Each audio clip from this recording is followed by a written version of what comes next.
Hello friends, weekend റോസിന്റെ മറ്റൊരു പുതിയ എപ്പിസോഡിലേക്ക് സ്വാഗതം. First of all thanks, 3000 subscribers ആയിരിക്കുകയാണ് ഞങ്ങൾക്കിപ്പോ. അപ്പൊ ഇതുവരെ സപ്പോർട്ട് ചെയ്ത എല്ലാവർക്കും ഹൃദയത്തിന്റെ ഭാഷയിൽ നന്ദി പറയുന്നു.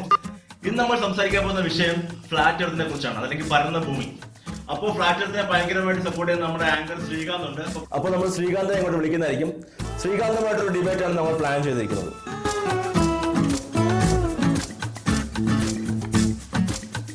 അപ്പൊ നമ്മൾ വീഡിയോ ഷൂട്ട് ചെയ്യുന്നതിന് മുമ്പ് എന്റെ കോൺസെപ്റ്റിൽ എർത്ത് അങ്ങനെ കാണിച്ചു തരാം. റോഷനെ ഒന്ന് അങ്ങനെ.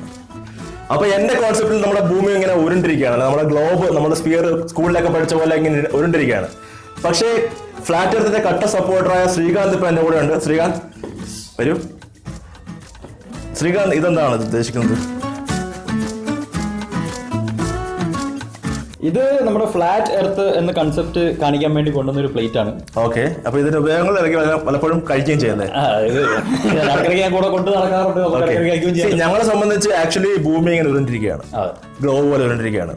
എന്താണ് താങ്കളുടെ അഭിപ്രായം ഭൂമിയെ കുറിച്ച്? എന്റെ അഭിപ്രായത്തിൽ നമ്മളെ ഭൂമി പരന്നിരിക്കുന്ന ഭൂമി. കാരണം നമ്മൾ ഇതുവരെ ഗ്ലോബ് അല്ലെങ്കിൽ ഉരുണ്ടിരിക്കുന്ന ഭൂമി അത് നമ്മൾ ഇതുവരെ കണ്ടിട്ടില്ല. നമ്മൾ കാണാത്തൊരു കാര്യമാണ് നമ്മളിപ്പോ ഇവിടെ പറയുന്നത്, അത് ഗ്ലോബ് ആണെന്നുള്ളത്. പക്ഷെ എർത്ത് എന്ന് പറയുന്നത് പരന്നാണ് ഇരിക്കുന്നത്. ഓക്കെ, അപ്പൊ ഈ ഭൂമിയിലെ കോണ്ടിനെന്റ്സും ഇതൊക്കെ? ഭൂമിയിലെ കോണ്ടിനെന്റ്സ് എന്ന് പറയുന്നത് ഇപ്പൊ ഇത് എർത്ത് ആണെങ്കിൽ ഇതിന്റെ നടുക്കായിട്ടാണ് കോണ്ടിനെന്റ്സ് ഉള്ളത്. പിന്നെ കാണിച്ചോളൂ പ്രേക്ഷകർക്ക്. ഇങ്ങനെ ഇപ്പൊ നടുക്കായിട്ടാണ് നമ്മുടെ ഭൂമിയുടെ അഭിപ്രായം. പിന്നെ അത് കഴിഞ്ഞിട്ട് പിന്നെ നമ്മുടെ വെള്ളമാണ്. വെള്ളം കഴിഞ്ഞാൽ പിന്നെ ഒരു ആർട്ടിക് റീജിയൻ വരും. ആർട്ടിക് റീജിയൻ കഴിഞ്ഞാൽ അറ്റത്താണ് നമ്മുടെ അന്റാർട്ടിക് ഐസ് ക്യാപ്സ്. അപ്പൊ അത് വെള്ളം താഴെ പോകാതെ പ്രിവെന്റ് ചെയ്യും.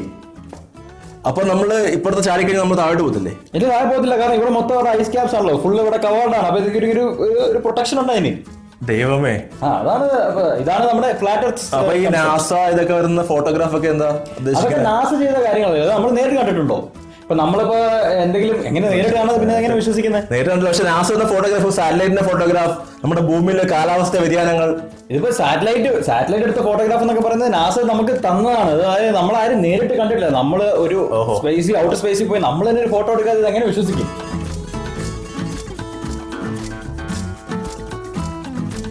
അപ്പൊ ശ്രീകാന്ത്, നമ്മൾ ഈ നാസയുടെ ഫോട്ടോഗ്രാഫ് കാണുന്നുണ്ട്, പിന്നെ സാറ്റലൈറ്റിന്റെ കുറെ ഫോട്ടോഗ്രാഫ്, ഇവൻ ISRO തന്നെ കുറെ ഫോട്ടോഗ്രാഫ് കാണിക്കുന്നുണ്ടല്ലോ. ഇതിലെല്ലാം പറയുന്നത് ഭൂമി ഉരുണ്ടതാണ്. അപ്പൊ ഈ ഫ്ലാറ്റിൽ വിശ്വസിക്കേണ്ട കാര്യം വേറെന്താ പോയിന്റ് ഉണ്ട്?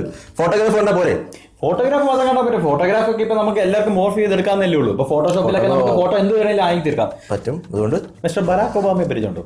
ബരാക് ഒബാമ അറിയാലോ, നമ്മുടെ പ്രസിഡന്റ് ആണല്ലോ, എനിക്ക് അറിയാലോ. നേരിട്ട് കണ്ടിട്ടുണ്ടോ? നേരിട്ട് കണ്ടിട്ടില്ല. ഞാൻ നേരിട്ട് കണ്ടിട്ടുണ്ട്. കണ്ടില്ലേ? ഓഹോ, പിന്നെ വേറെ ആരൊക്കെ അറിയാം? അങ്ങനെ കുറെ പേരെ അറിയാം.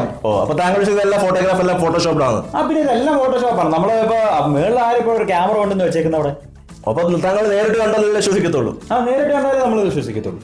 ഇപ്പൊ നേരിട്ട് നമുക്ക് അറിയാവുന്നത് എർത്ത് ഫ്ലാറ്റ് ആണെന്നാണ്. നമ്മള് ഉരുണ്ടിരിക്കുന്ന ഭൂമി നമ്മൾ ഉരുണ്ടിങ്ങനെ പോകാറോ അങ്ങനെയൊന്നും ചെയ്യാറില്ലല്ലോ.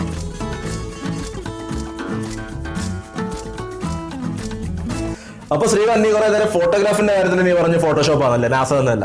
അപ്പൊ ഞാൻ ചോദിക്കട്ടെ, ഡേയ്സും നൈറ്റും എങ്ങനെയാ ഉണ്ടാവുന്നത് ഭൂമിയില്? അപ്പൊ ഞാൻ പറയാം, നമ്മളിത് ഭൂമി ഇതല്ലേ, നമ്മൾ ഉരുണ്ട ഭൂമി. ഇപ്പൊ ഇതാണ് നമ്മുടെ സൂര്യൻ. അപ്പൊ നമ്മുടെ സൂര്യൻ ഇവിടെ നിൽക്കുക. നമ്മളിതില് ഭൂമിയിൽ ഡേയ്സ് നൈറ്റ് ഉണ്ടാകുന്നത് ഭൂമി ഇങ്ങനെ റൊട്ടേറ്റ് ചെയ്യുമ്പോഴാണ്, സ്പിൻ ചെയ്യുമ്പോഴാണ് ഇങ്ങനെ ഡേയ്സ് നൈറ്റ് ഉണ്ടാകുന്നത്. അപ്പൊ ഈ ഫ്ലാറ്റ് എടുത്തിട്ട് എങ്ങനെ ഡേ നൈറ്റ് ഉണ്ടാവുന്നത്? അതിപ്പോ ഞാൻ കാണിച്ചു തരാം. അതിനുണ്ടോ പ്രൂഫ്? പിന്നെ അതിനുണ്ട് പ്രൂഫ്. ഓക്കെ, അതൊക്കെ ഇത് നമ്മുടെ എർത്താന്ന് നമ്മൾ നേരത്തെ പറഞ്ഞല്ലോ. ഇതാണ് സൂര്യൻ. അത് സൂര്യൻ. എർത്തിന്റെ മൂവ്മെന്റ് എന്ന് പറയുന്നത് മുകളിലും താഴത്തോട്ടുമാണ്, റെസിപ്രോക്കേറ്റിംഗ്. അപ്പൊ ഇത് കാരണം നമ്മളിപ്പോ അപ്പൊ ഇതില് പറയുന്നത് ഇങ്ങനെയാണ് ഡേയ്സ് നൈറ്റ് ഉണ്ടാവുന്നത്. ഇത് ഡേ, ഇത് നൈറ്റ്. ദൈവമേ, ഇതൊക്കെ ആര് വിശ്വസിക്കും? ഇതാണ് ഫ്ലാറ്റ് എർത്ത് തിയറി.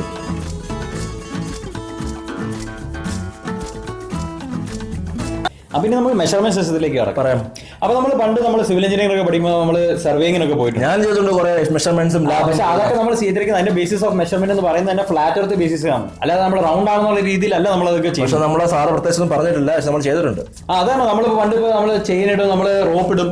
അപ്പൊ അതൊക്കെ അതിന്റെയൊക്കെ അസംഷൻ എന്ന് പറഞ്ഞാൽ അതിങ്ങനെ കർവായിട്ടിരിക്കുന്നു എന്നല്ലല്ലോ നമ്മൾ ചെയ്യുന്നത്. അതൊക്കെ ഫ്ലാറ്റ് ആണെന്നുള്ള രീതിയിലാണ്. ഈവൻ പൈത്തഗോറസ് തിയറം പോലും അങ്ങനെയല്ലേ?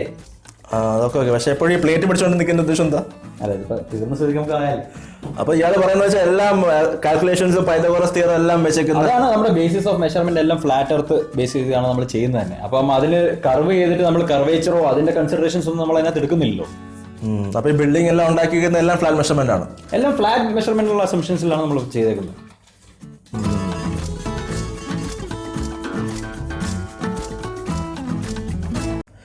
അങ്ങനെ നമ്മുടെ ശ്രീകാന്ത് ഫ്ലേറ്റുമായിട്ട് പോയി. ആക്ച്വലി അവന്റെ അഭിപ്രായത്തിൽ അവൻ കാണുന്ന മാത്രമേ വിശ്വസിക്കത്തുള്ളൂ. അപ്പൊ അവൻ എപ്പോഴും വിചാരിക്കുന്നത് ഭൂമി പരന്നതാണെന്നാണ്. പക്ഷെ അത് ആക്ച്വലി ഫോട്ടോഗ്രാഫിന്റെ ആവശ്യമല്ല. നമുക്ക് പല തിയറീസ് ഉണ്ട്. പല തിയറീസ് പറയുന്നത് വെച്ചാൽ എർത്ത് ഫ്ലാറ്റ് ആണെങ്കിൽ നമ്മുടെ ഗ്രാവിറ്റി എന്നുള്ള കോൺസെപ്റ്റ് തന്നെ ഭയങ്കര അഡ്വേഴ്സ് ആയിട്ട് എഫക്ട് ചെയ്യും. അപ്പൊ അതിന്റെ ഒരു ഡെമോ ഞാൻ കാണിക്കാം. അപ്പൊ നമ്മുടെ ശ്രീകാന്ത് പറഞ്ഞ പോലെ നമ്മുടെ ഭൂമി ഒരു ഫ്ലാറ്റ് എർത്തതാണ് അല്ലേ, അതായത് ഭൂമി ഇങ്ങനെ പരന്നിരിക്കുകയാണ്. അപ്പൊ ആക്ച്വലി ഇങ്ങനെ ഒരു പരന്ന ഡിസ്ക് റൊട്ടേറ്റ് ചെയ്യുകയാണെങ്കിൽ ഗ്രാവിറ്റി കാരണം നടുക്കുള്ള ഗ്രാവിറ്റി വളരെ കുറവും അറ്റത്തുള്ള ഗ്രാവിറ്റി വളരെ കൂടുതലായിരിക്കും. അപ്പൊ അങ്ങനെ ഒരു സിറ്റുവേഷനിൽ ഇപ്പോൾ നോക്കുകയാണെങ്കിൽ ഇവിടുത്തെ ആക്ച്വലി ബിൽഡിങ്ങിന്റെ കൺസ്ട്രക്ഷൻ തന്നെ കുറച്ച് സൈഡിലോട്ടായിരിക്കും. അതിന്റെ ആംഗിൾ അങ്ങനെ വെച്ചാലേ ശരിയാവത്തുള്ളൂ. ഒരിക്കലും നേരെയുള്ള ബിൽഡിങ്സ് നമുക്ക് കാണാനേ പറ്റുകയില്ല. അതൊന്നാമത്തെ കാര്യം. രണ്ടാമത്തെ കാര്യം, ഫ്ലാറ്റ് എർത്തിന്റെ വേറൊരു കോൺസെപ്റ്റ് എന്ന് പറഞ്ഞാൽ നമ്മൾ അറ്റത്തെത്തുമ്പോൾ അല്ലെങ്കിൽ എഡ്ജിലെത്തുമ്പോൾ താഴോട്ട് പോകാമെന്നൊരു പേടിയുണ്ട്. പക്ഷേ ഗ്രാവിറ്റി ഇവിടെ കൂടുതലുള്ളത് കാരണം ഒരിക്കലും ഇവിടെ നിൽക്കുന്ന ഒരാൾക്ക് അയാൾ ഇങ്ങോട്ടല്ല വരുന്നത്. അയാൾ ഏറ്റവും കൂടുതൽ പേടി വരുന്നത് അയാൾ താഴോട്ട് വീണ്ടും സെൻട്രലോട്ട് വരുമോ എന്നുള്ള പേടിയാണ്. അപ്പോൾ ഈ രണ്ടും കോൺസെപ്റ്റ് ഡിസ്പ്രൂവ് ചെയ്യുകയാണ് ആക്ച്വലി ഭൂമി ഒരിക്കലും പരന്നതല്ലെന്നത്. പിന്നെ വേറൊരു കാര്യം, നമ്മുടെ സ്പേസിലുള്ള ഏതൊരു ഒബ്ജക്റ്റ് ആയിക്കോട്ടെ, ആ ഒബ്ജക്റ്റിന്റെ സൈസ് അല്ലെങ്കിൽ ഡയമീറ്റർ അല്ലെങ്കിൽ എന്തായാലും അത് 100 മൈലിൽ കൂടുകയാണെങ്കിൽ ഗ്രാവിറ്റി കാരണം തന്നെ ആ ഒബ്ജക്റ്റ് സ്ഫെറിക്കൽ ഷേപ്പിലാവും. അതുകൊണ്ടാണ് നമ്മുടെ സ്പേസിലെ എല്ലാ സെലസ്റ്റിയൽ ബോഡീസും സ്ഫെറിക്കൽ ഷേപ്പിലായിരിക്കുന്നത്. കുറച്ച് മീറ്റിയോറൈറ്റ്സും അല്ലെങ്കിൽ ആസ്ട്രോയിഡ്സും മാത്രമേ ഉള്ളൂ പല പല ഷേപ്പിൽ, അതായത് പിയർ ഷേപ്പ് അല്ലെങ്കിൽ ഒരു എലിപ്സോയിഡ് ഷേപ്പിലായിരിക്കുന്നത്. ബാക്കിയുള്ള എല്ലാ സെലസ്റ്റിയൽ ബോഡീസും ഒരു ഗ്ലോബ് അല്ലെങ്കിൽ സ്ഫെറിക്കൽ ഷേപ്പിലായിരിക്കും.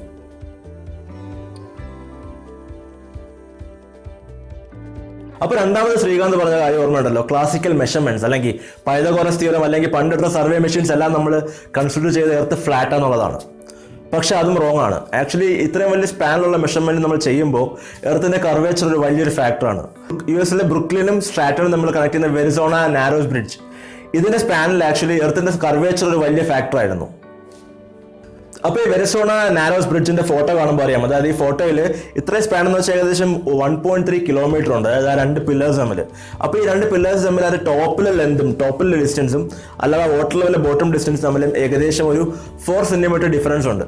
അപ്പോൾ ഈ ഡിഫറൻസ് ഉണ്ടാവണമെങ്കിൽ എർത്ത് ആക്ച്വലി റൗണ്ട് ആയിരുന്നാലേ പറ്റത്തുള്ളൂ. അതുകൊണ്ടാണ് ഈ കർവേച്ചർ ഇവിടെ ഡിപ്പെൻഡ് ചെയ്യുന്നത്. അപ്പോൾ ഇത്രയൊക്കെ നമുക്ക് കാണപ്പെടുന്ന പ്രൂഫും ഫോട്ടോഗ്രാഫൊക്കെ ഉണ്ടായിട്ട് ഈ ഒരു കോൺസെപ്റ്റ്, ഈ ഒരു ഫ്ലാറ്റ് എർത്ത് കോൺസെപ്റ്റിന് ഇത്രമാത്രം ഒരു ഫുൾ പ്രൂഫിൽ വരാൻ കാര്യം ഇതിൻ്റെ സ്റ്റാർട്ടിംഗ് ഉണ്ട്. അതായത് 1906 ഗ്ലെൻ വൊളാവോ എന്ന് പറഞ്ഞൊരു പുള്ളി ഇത് ആക്ച്വലി ഈ ഒരു ഫ്ലാറ്റ് എർത്തിന്റെ കോൺസെപ്റ്റ് പ്രീച്ച് ചെയ്ത് തുടങ്ങി പിള്ളേർക്ക് വേണ്ടി ഇലിനോയിൽ. അപ്പോൾ അത് കാരണമാണ് ഈ ഒരു ഫ്ലാറ്റ് എർത്ത് അല്ലെങ്കിൽ ഒരു ആന്റി സയൻസ് ഒരു മൂവ്മെന്റ് തന്നെ സ്റ്റാർട്ട് ചെയ്തത്.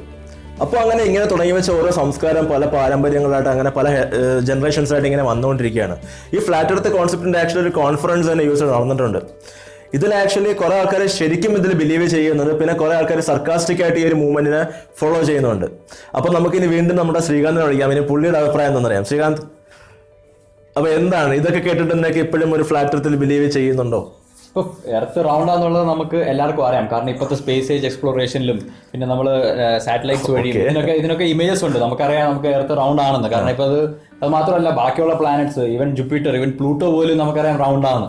അപ്പോൾ ഇതിന്റെ കൺക്ലൂഷൻ എന്ന് പറയുന്നത്, അതായത് ഇതുപോലെ ഫ്ലാറ്റ് എർത്ത് സൊസൈറ്റി ഇവരൊക്കെ പ്രിൻസിപ്പിൾ എന്ന് പറയുന്നത്, നമ്മൾ എല്ലാം നമ്മുടെ ബാക്കിയുള്ളവർ പറയുന്നു അല്ലെങ്കിൽ എവിഡൻസിനെ വിശ്വസിക്കുക, അതായത് നമ്മുടെ സ്വന്തം സെൻസസ് ഉപയോഗിച്ച് നമ്മൾ കുറച്ച് ഡിറൈവ് ചെയ്യുക, കൺക്ലൂഷൻസ് ഡിറൈവ് ചെയ്യുക എന്നുള്ളതാണ്. ഇപ്പം നമ്മുടെ ഹ്യൂമൻ സിവിലൈസേഷൻ നമ്മുടെ 16th സെഞ്ചുറി അല്ല ആ സമയത്താണ് നമ്മൾ ഗലീലിയോ അങ്ങനത്തെ ഫിലോസഫേഴ്സ് ഒക്കെ വന്നതിന് ശേഷമാണ് നമ്മളെ ഇത് റൗണ്ട് ആണെന്ന് മനസ്സിലാവുക. അതിന് മുമ്പ് നമ്മൾ ഫ്ലാറ്റ് ആണെന്നുള്ള രീതിയിൽ തന്നെയാണ് നമ്മൾ ജീവിച്ച് ഇത്ര കാലം സിവിലൈസേഷൻ വന്നുകൊണ്ടിരുന്നത്. ഇത് ചിലപ്പോൾ ആക്ച്വലി ഒരു സർക്കാസ്റ്റിക് മൂവ്മെന്റ് ആയിരിക്കും. ആൾക്കാർ തന്നെ ഒരു രാക്ഷസഭാവസ്ഥയിൽ കൊണ്ടുപോകുന്ന ഒരു ഐറ്റം ആയിരിക്കും ഫ്ലാറ്റ് എർത്ത് എന്നുള്ള കോൺസെപ്റ്റ്. അതെ, അപ്പം അതുകൊണ്ടാണ് വിശ്വസിക്കാതെ നമ്മുടെ സ്വന്തം സെൻസസ് നമുക്ക് കാണാൻ പറ്റുന്നത് അല്ലെങ്കിൽ നമുക്ക് നമ്മുടെ സെൻസസ് ഉപയോഗിച്ച് നമുക്ക് എന്തൊക്കെ ചെയ്യാൻ പറ്റുന്നോ അത് നമ്മൾ വിശ്വസിച്ച് നമ്മൾ മുന്നോട്ട് പോവുക എന്നുള്ളതാണ് നമ്മുടെ കൺസെപ്റ്റ്. ഓക്കെ, അപ്പോൾ ഇനി സബ്സ്ക്രൈബ് ചെയ്യാൻ പറയട്ടെ. പറഞ്ഞോളൂ. ഓക്കെ, അപ്പോൾ ഇത്ര നേരം ഞങ്ങളുടെ വീഡിയോ കണ്ടതിന് നിങ്ങൾക്ക് എല്ലാവർക്കും നന്ദി പറയുന്നു. ഇനിയും ഇതുപോലെ കുറേ ഇൻട്രസ്റ്റിംഗ് വീഡിയോസ് ഞങ്ങളുടെ പൈപ്പ് ലൈനിലുണ്ട്, ഞങ്ങൾ മേക്കിങ്ങിലാണ്. അപ്പോൾ ഇനിയും കൂടുതൽ അപ്ഡേറ്റ്സ് കിട്ടാൻ വേണ്ടി ഞങ്ങളുടെ ചാനൽ സബ്സ്ക്രൈബ് ചെയ്യൂ. ഈ വീഡിയോ ഇഷ്ടപ്പെട്ടെങ്കിൽ ലൈക്ക് ചെയ്യൂ, ഇഷ്ടപ്പെട്ടില്ലെങ്കിൽ ഡിസ്ലൈക്ക് ചെയ്യൂ. കൂടുതൽ അപ്ഡേറ്റ്സിനായി വെയിറ്റ് ചെയ്യൂ. It's me Vishnu and Sreekanth signing off. Thanks for watching. ഒരുമിച്ച് പഠിക്കാം.